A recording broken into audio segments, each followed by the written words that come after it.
2020 match தான் life கடைசி வரைக்கும் அடிச்சு நீ ஆடு மாம என் மாம வாழ்க்கை சொன்ன பேச்சை நீ கேளு எல்லாம் உனக்கு ஆகும் விடுடு போதும் அது போதும் அச்சோ ஏதேதோ ஆயாச்சோ அட 5 நிமிஷத்தில் இருந்த இன்பமும் பறந்து போயாச்சோ நெஞ்சத்தை கிள்ளாதே அது பாவம் கொள்ளாதே நெஞ்சத்தை கிள்ளாதே அது பாவம் கொள்ளாதே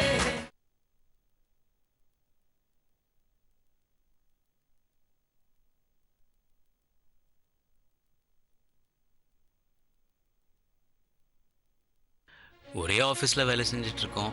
ஒருத்தருக்கு ஒருத்தர் இப்படி கூட ஹெல்ப் பண்ணலன்னா எப்படி? எவ்வளோ அமௌண்ட் தேவைப்படுது? 1,00,000. சரி, நான் பேசுகிறேன் மேம். இன்னைக்கு வரைக்கும் இன்ஃபெக்ஷன் வந்துடக்கூடாதுன்னு யாருமே அலோவ் பண்ணல.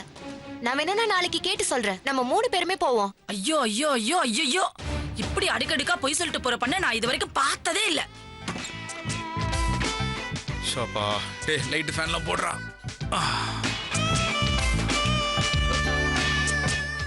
அப்பா, என்ன வெயில், என்ன வெயில். சம்மர் முடிஞ்சிருச்சுன்னு தான் பேரு. வீட்டுக்குள்ள வந்தாலே சொட்டிங் தாங்க முடியல. முரளி, அப்படியே வரும்போது ஃப்ரிட்ஜ்ல இருந்து சில்லுன்னு கூல் ட்ரிங்க்ஸ் தான்ப்பா எடுத்துட்டு வாயேன். அப்பா தேங்க்ஸ்ப்பா.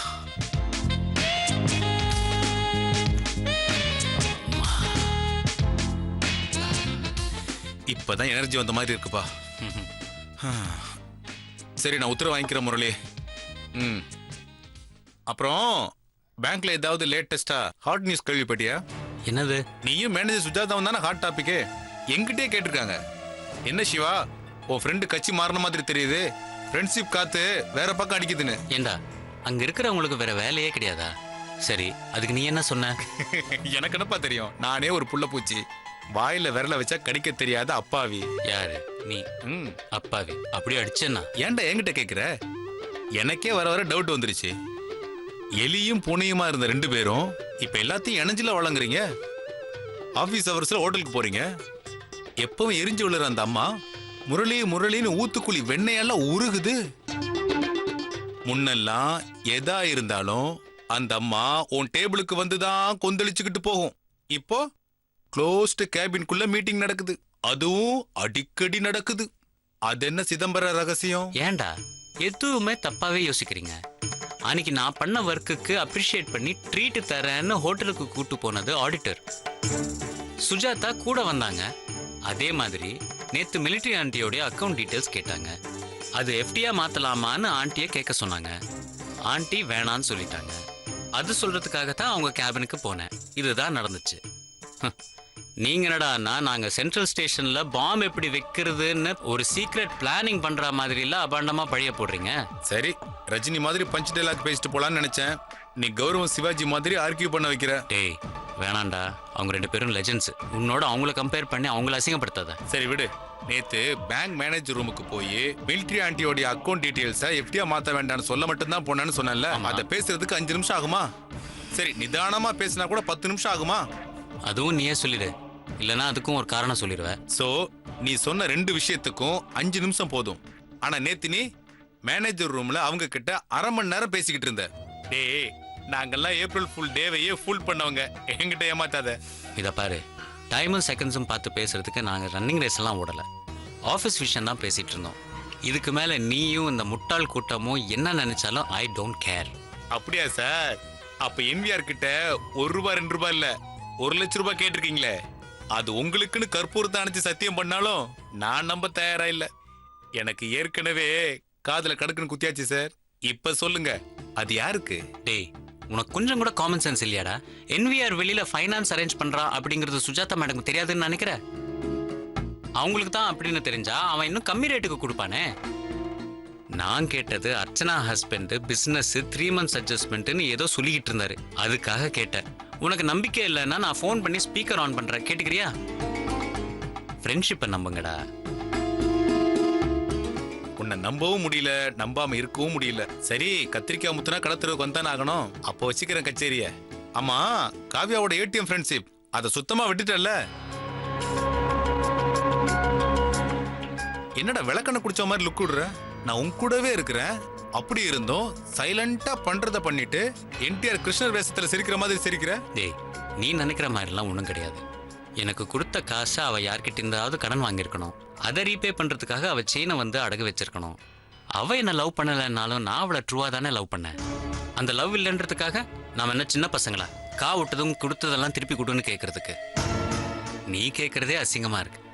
அதான் பணத்தை கட்டி செயினை வாங்கி திருப்பி கொடுத்துட்டு வந்தேன். அதுக்கப்புறமா தான் என் மனசு நிம்மதியாச்சு. ஆனா என்னை பொறுத்தவரை அவ ஒரு நல்ல ஃப்ரெண்டு தான். பேங்க்கு வரும்போது பேசினா பேசட்டும், இல்லைன்னா நோ ரிக்ரெட்ஸ். மச்சி, உண்மையாவே உங்ககிட்ட எம்ஜிஆர் வாசனை அடிக்குதுடா. நீ போகிற வேகத்தை பார்த்தா ஓட்டுற பஸ் டிரைவரையே எழுப்பி தாய் குளத்துக்கு இடம் கொடுங்கன்னு சொல்ற பரம்பரையில் இடம் முடிச்சிட போல இருக்கு. இன்னைக்கு சர்பத் சாப்பிட வேண்டாம் நினைச்சேன். ஆனா உங்ககிட்ட பேசின பிறகு இன்னைக்கு என் பொண்டாடி திட்டினாலும் பரவாயில்ல, மலை ஏறியே தீருவேன். பாய் பாய்.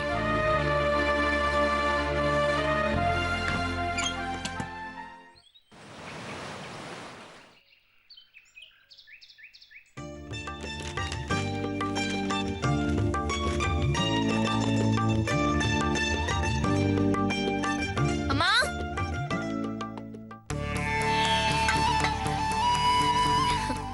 வாமா விஜி. இந்தாங்க. நானும் சேகரும் காய்கறி வாங்க கோயம்பேடு மார்க்கெட் போயிருந்தோம். அங்க ஹோல்சேல்ல ரேட் கம்மியா இருந்ததா, அதான் ஒரு வாரத்துக்கு தேவையானதெல்லாம் வாங்கிட்டு வந்திருக்கேன். நல்ல வேலை பண்ண விஜி. இந்த 10 நாளா காய்கறி விக்கிற விலையில சமையல் கட்டு பக்கமே போக முடியாது போல இருக்கு. இந்த தக்காளி 100 ரூபாயில இருந்து இப்பதான் 50 ரூபாய்க்கு வந்திருக்கு. வெஜிடபிள் பிரியாணி பண்ணலான்னு பார்த்தா பீன்ஸ் கேரட் கிலோ 100 ரூபாய் 80 ரூபாங்கிறாங்க. ஹார்ட் அட்டாக்கே வந்துரும் போல இருக்கு. பிரியாணி பண்ணணும்னு நினைச்சவ கடைசியில எலுமிச்சம்பழ சாதம் பண்ணி வச்சிருக்கேன். சரி சரி, நீ உட்காரு, சூடா காஃபி போட்டு எடுத்துட்டு வரேன். உட்காரு.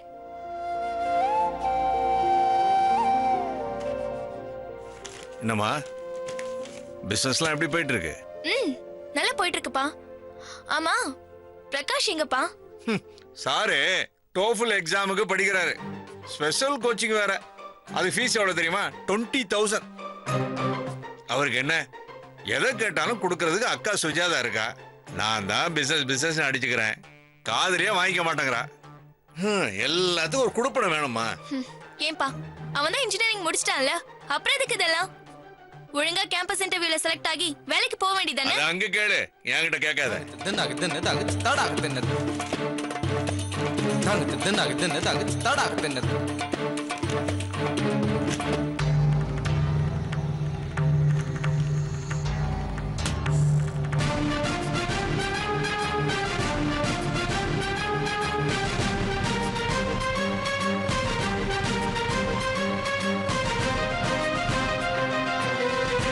பிரகாஷ், உன் மனசுல நீ என்ன நினைச்சிட்டு இருக்க? அதான் பிடெக் படிச்சு முடிச்சிட்டல, அப்புறம் எதுக்கு டோஃபல் கீஃபல் எக்ஸாம் எழுதிட்டு இருக்க? இப்படியே படிச்சிட்டு இருந்தீனா எப்ப வேலைக்கு போய் சம்பாரிச்சு இந்த குடும்ப பொறுப்பை ஏத்துப்ப? இங்க பார், சும்மா தெருவுல மீட்டிங் போட்டு பேசுற மாதிரிலாம் இங்க வந்து கத்தாத. படிச்சிட்டு இருக்கேன்னு தெரியுதுல, அப்புறம் எதுக்கு வந்து டிஸ்டர்ப் பண்ற? இப்ப என்னதான் வேணும் உனக்கு? நான் படிச்ச படிப்புக்கு வேலைக்கு போனா என்னால பெருசா சம்பாதிக்க முடியாது, லைஃப்ல செட்டில் ஆகவும் முடியாது. அதனால மேல படிச்சு இன்னும் கொஞ்சம் அதிகமா சம்பாதிக்கலான்னு பாக்குறேன். படிக்கிற காலத்துல படிக்கிறத விட்டுட்டு அப்புறம் ஏன்டா படிக்கலன்னு என்னால வந்து தலைய புரண்டிட்டு இருக்க முடியாது. இதுல உனக்கு என்ன பிரச்சனை?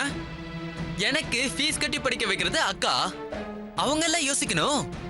உனக்கு ஏன் வலிக்குது? போ போ, போய் வேற ஏதாவது வேலை இருந்தா பாரு போ. உனக்கு ஏன் வலிக்குது? போ போ, போய் வேற ஏதாவது வேலை இருந்தா பாரு போ.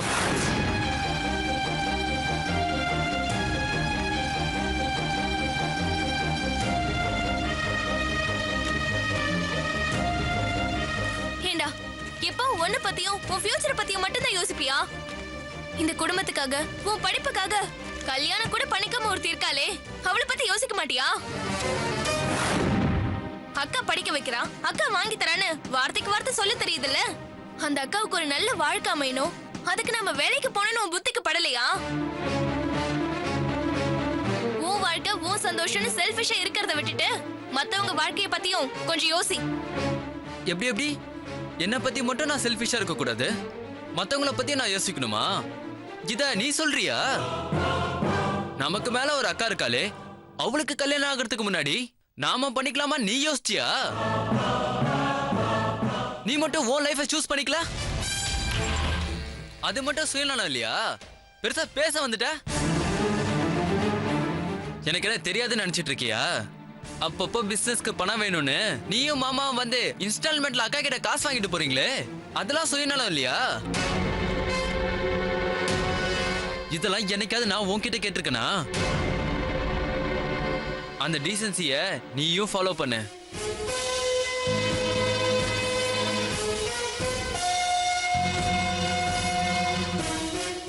அதுக்கு முன்னாடி just leave me alone and just mind your own business. Get lost.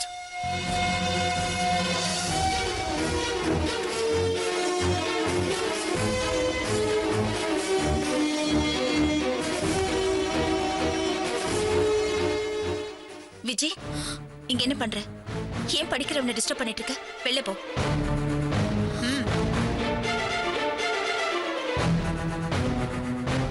Prakash, நானும் அப்பல இருந்து பாத்துட்டே இருக்கேன். எல்லார்கிட்டயும் எரிஞ்சு எரிஞ்சு விடுற. என்ன ஆச்சு? அவ உன்னோட சிஸ்டர். அவ தப்பா பேசினாலும் நீ பொறுமையா எடுத்து சொல்லணும். அதை விட்டுட்டு பதிலுக்கு பதில் பேசிட்டே இருந்தா அது பிரச்சனையை சால்வ் பண்ணாது, அக்ரிவேட் தான் பண்ணும். உன்னை யாராவது டிஸ்டர்ப் பண்ணாங்கன்னா ஜஸ்ட் இக்னோர் இட். இல்லனா என்கிட்ட வந்து சொல்லு. பெரிய இவ மாதிரி சண்டை போடுறதெல்லாம் விட்டுடு. என்ன புரிஞ்சுதா? ஒழுங்கா படிப்புல கான்சென்ட்ரேட் பண்ணு. என்ன? சாரிக்கா, விஜயக்கா தான் சும்மா ப்ராப்ளம் பண்ணிட்டு இருந்தாங்க. நான் பாத்துக்கிறேன்னு சொன்னேன்ல. படிக்கிறது மட்டும்தான் உன் வேலை. என்ன? சரி, நாளைக்கு என்னோட salary கிரெடிட் ஆயிடும். நீ கோச்சிங் கிளாஸ் ஃபீஸ் கட்டிட்டு மண்டே ஜாயின் பண்ணிக்கோ. என்ன? சரி, கேரி ஆன்.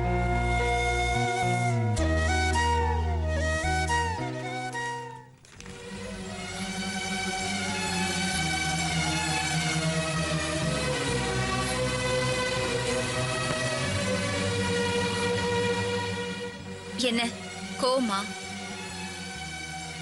இங்க பாரு, இங்க யாரோட பேச்சையும் கேட்டு நீ பிரகாஷ் விஷயத்துல தலையிடாத. இல்லக்கா, அவன் எப்பவும் தன்னை பத்தி மட்டும்தான் செல்ஃபிஷா யோசிச்சுட்டு இருக்கான். படிப்பை முடிச்சிட்டு வேலைக்கு போய் சம்பாதிச்சாதானே இந்த ஃபேமிலி பர்டன்ஸ்ல இருந்து நீ ஃப்ரீ ஆவ. அப்பதானக்கா உனக்கு ஒரு கல்யாணம் காட்சின்னு ஏற்பாடு பண்ண முடியும்.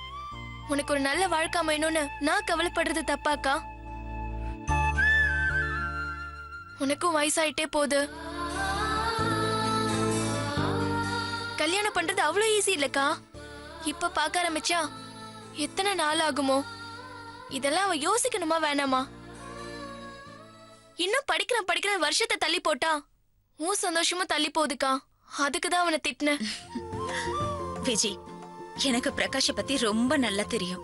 அவன் நல்லா படிச்சு ஒரு நல்ல வேலைக்கு போய் இந்த குடும்பத்தோட ரெஸ்பான்சிபிலிட்டிஸ் எல்லாத்தையும் நல்லபடியா ஏத்துப்பான். அந்த ஒரு விஷயத்துல நான் 100% கான்பிடென்ட்டா இருக்கேன். இவ்வளவு வருஷம் நான் பொறுமையா வெயிட் பண்ணிட்டேன். இன்னும் கொஞ்சம் வெயிட் பண்ண மாட்டேனா? எல்லாத்துக்கும் ஒரு நல்ல நேரம் வரணும்ல.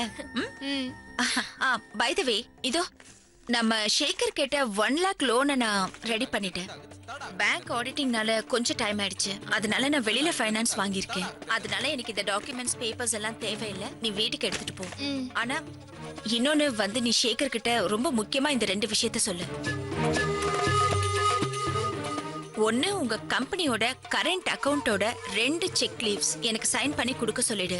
இன்னொன்னு, இந்த ப்ராப்பர்ட்டிஸ் எல்லாம் சேகரோட அப்பா பேர்ல இருக்கு. அதை எல்லாத்தையும் மாத்தி சேகர் பேர்ல போட்டு ரெஜிஸ்டர் பண்ண சொல்லு. அப்பதான் ஃபியூச்சர்ல ஏதாவது லோன் வாங்கினா ரொம்ப ஈஸியா இருக்கும் விஜய். 2 நாள்ல இந்த கேஷ் ரெடி ஆயிடும். நான் வந்ததும் உனக்கு கால் பண்றேன். எனக்கு பேங்க்குக்கு லேட் ஆயிடுச்சு. நான் போய் ரெடி ஆகுறேன்.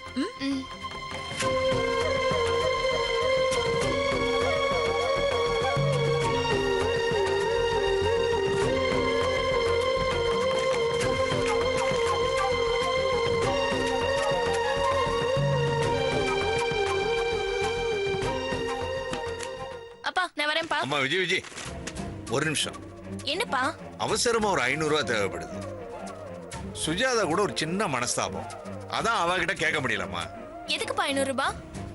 என்னம்மா, 500 ரூபாய்க்கு ப்ராஜெக்ட் ரிப்போர்ட்லாம் கேட்ப போல் இருக்கு. என்னம்மா 500 ரூபாய்க்கு ப்ராஜெக்ட் ரிப்போர்ட்லாம் கேட்ப போல் இருக்கு. கொடுமா, ரொம்ப யோசிக்காத. ஏதாவது யூஸ் பண்ற பொருள் வேணும்னா கேளுங்க, வாங்கி தரேன். மத்தபடி ஒரு பைசா தர மாட்டேன்.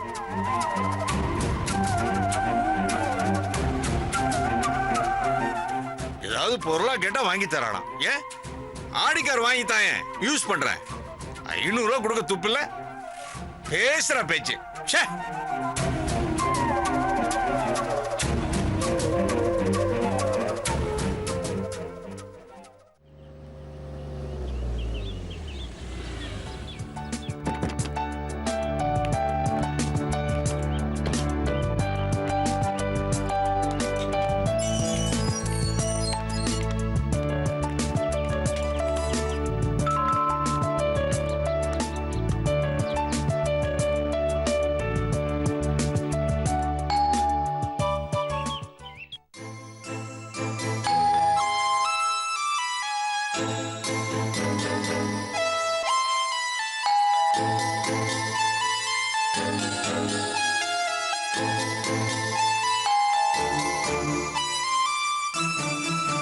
அக்கா அக்கா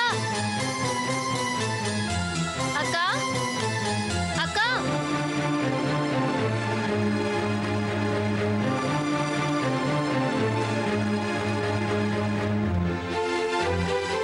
அக்கா நடி உங்க அக்கா வீட்ல இருக்காங்களா இல்லையா? ரொம்ப நேரமா காலிங் பெல் அடிச்சாச்சு. நீ வேற காக்கா மாதிரி அக்கா அக்கான்னு கத்திக்கிட்டே இருக்க. உள்ள இருந்து ஒரு சவுண்ட் வரல.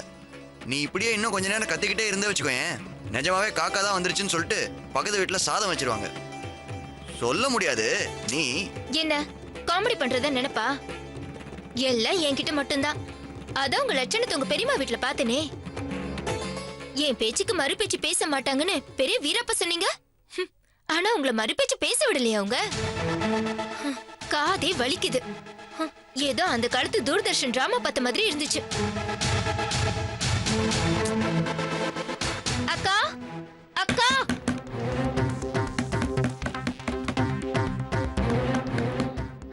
இவ வேற நல்ல வக்கனியா வாய்க்கு ருசியா சமைச்சு சாப்பிட்டு தூங்கிட்டு இருக்கா போல இருக்கு. அக்கா அக்கா என்ன மாதிரி மிடில் கிளாஸ்க்கு கஷ்டமே இல்லாம வர்றது தூக்கம் தான்.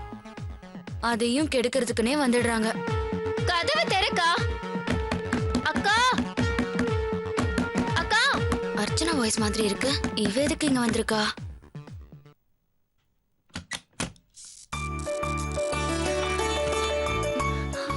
அர்ச்சனா வா, உள்ள வா. வாங்க உள்ள வாங்க. வாங்க வாங்க.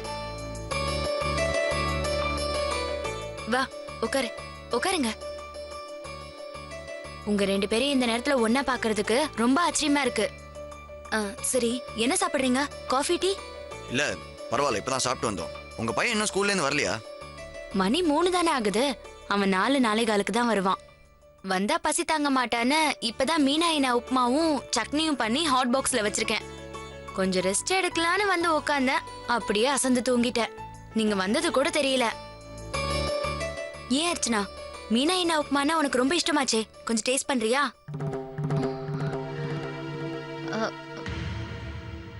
வேண்டாக்கா. எங்க அது என்ன மீனாயனா உப்புமா? நான் இது வரைக்கும் கேள்விப்பட்டதே இல்லையே. அது ஒன்னும் பெரிய சைனீஸ் ஐட்டம்லாம் இல்லங்க. காலையில டிஃபனுக்கு பண்ற இட்லி மீந்து போனா அதை பிச்சு போட்டு அதுல வெங்காயம், கடலைப்பருப்பு, பச்சை மிளகாய் எல்லாம் போட்டு நல்லா வறுத்து தாளிச்சு கொட்டினா மீனாயினா உப்புமா ஆயிடுது. சூடாத தேங்காய் சட்னியோட சாப்பிடுறப்ப அவ்வளோ நல்லா இருக்கும். எடுத்துட்டு வரட்டுமா? வேண்டாம் வேண்டாம். என்னடி நீ வேணான்னு சொல்றது அதை விட ஆச்சரியமா இருக்கு. சரி, எங்க இருந்து வரீங்க? இங்க பக்கத்துல இவரோட பெரியம்மா வீட்டுக்கு வந்தோம். அதே ஏன்டி இவ்வளவு சோகமா சொல்ற? அங்க ஏதாவது விருந்துக்கு கூப்பிட்டு இருந்தாங்களா? ஆமா, அது ஒண்ணு மட்டும்தான் இப்போ குறைச்சு. நீ வேற ஏங்க எரிச்சல கலப்புற? நம்ம முரளி அண்ணாவுக்கு இவரோட பெரியம்மா பொண்ணை கேட்கலான்னு போனோம். என்ன சொன்னாங்க? அவங்க பொண்ணு மேல படிக்கணுங்கிறாருன்னு சாக்கு சொல்லிட்டாங்க. பொண்ணு நல்லா இருக்கும், இவர் வேற நான் சொன்னா கேட்பாங்கன்னு சொன்னாரு. கடைசியில டீசெண்டா முடியாதுன்னு சொல்லிட்டாங்க. இவருக்கு தான் நல்லா நோஸ் கட் வாங்கின மாதிரி ஆயிடுச்சு. நமக்கு தான் தலைவலி. அடிக்கடி அண்ணன் வீட்டுக்கு பணத்துக்காக போகணும்னு, நம்ம கண்ட்ரோல்ல இருக்கிற பொண்ணை பேசி முடிக்கணும்னு ராத்திரி பகல்னு அலையிறோம். யார் தயவோ இல்லாம வாழ்றதுக்கு கடவுள் அள்ளி கொடுத்தும் ஏன் நாயா பேய அலையுதுங்க? ஏங்கா, கேட்கவே உனக்கு கஷ்டமா இருக்குல்ல? கஷ்டத்தை விடு. ஏண்டி, இந்த மாதிரி விஷயத்தெல்லாம் என்கிட்ட முன்னாடியே சொல்ல மாட்டியா? வீட்டுக்கு மூத்தவ பெரியவன்ற ஒரு மரியாதையே இல்லாம போச்சு. ஏதோ கூட பிறந்த பொறுப்புன்றதுனால எல்லாத்தையும் பொறுத்துக்க வேண்டியதா ஆயிடுச்சு. கோவில்ல பார்த்தோமே, அந்த பொண்ணு விஷயத்த நான் உன் வீடு தேடி வந்து சொல்லிட்டு போகல? அது மாதிரி உனக்கே சொல்லி கூப்பிடணும்னு தோணல?